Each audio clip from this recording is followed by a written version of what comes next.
History has officially been made in the world of faith leadership, and the headlines are buzzing with news that feels like a turning point.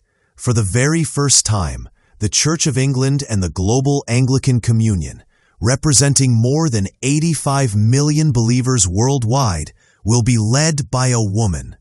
Sarah Mullally, age 63, has been named the new Archbishop of Canterbury, marking an unprecedented moment in the centuries-old history of the Church. The announcement was confirmed jointly by the Church of England and the UK government, and it carries the official approval of King Charles III. Mullally, who had already served as the Bishop of London, steps into this new role after the resignation of Justin Welby, who announced he would be stepping down in November. Her election was finalized by the College of Canons at Canterbury Cathedral, cementing her as the spiritual leader and global representative of the Anglican Communion at this transformative time. Sarah Mullally's journey to this historic leadership role is as remarkable as the moment itself. Unlike many of her predecessors, Mullally did not spend her early career in theological training, but instead built her foundation in medicine, serving as a nurse before rising to become England's youngest ever chief nursing officer in 1999. That career shaped her style of leadership, bringing compassion, pragmatism, and genuineness, and a strong sense of responsibility into her later role in the Church. Transitioning from healthcare to ministry, she quickly rose through the ranks, eventually becoming Bishop of London, the third most senior position in the Church of England. When she gave her opening sermon in 2018, she recalled that more than a century earlier, suffragettes had once tried to plant a bomb under her seat of enthronement. She remarked with humor and conviction that being the first woman in the role was necessarily subversive, but she would embrace the challenge fully as her duty. Now, as Archbishop of Canterbury, Sarah Mullally's responsibilities extend far beyond the United Kingdom. She becomes the symbolic head of the Anglican Communion, a fellowship of churches that stretches across continents and cultures, from Africa and Asia to Europe and the Americas. This global community has faced deep divisions over issues such as the role of women in leadership, the treatment of LGBTQ members, and accountability for historical abuse scandals that have shaken trust in church institutions. Mullally steps into the role at a critical moment when many Anglicans are calling for healing, transparency, and reform.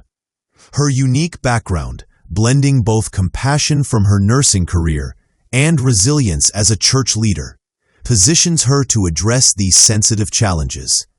As she begins this journey, millions will be watching closely to see how she sets a vision for unity, modern relevance, and a renewed trust between faith leadership and the people they serve. The significance of her appointment has already sparked important conversations about what comes next for the Church.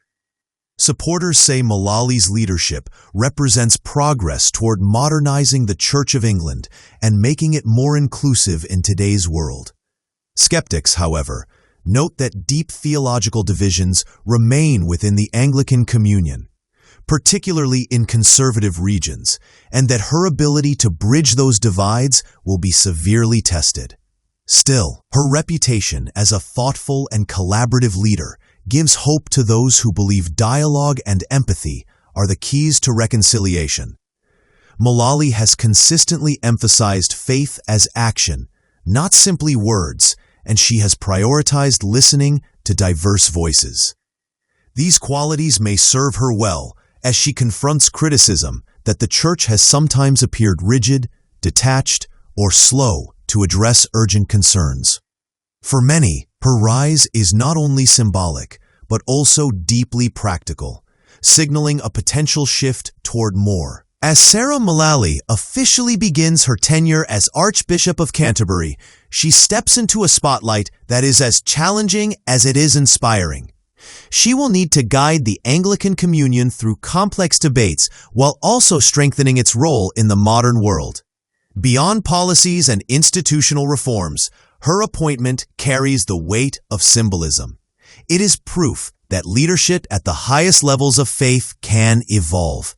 For women across the globe, her story is a landmark of possibility, showing that barriers can be broken even in traditions long resistant to change. From her early days as a nurse, to her time as Bishop of London, and now her role as the first woman to lead global Anglicans, Malali's journey is one of service, resilience, and trailblazing vision. The next few years will reveal how she shapes the Church's future. But for now, her appointment stands as a milestone moment in faith and history.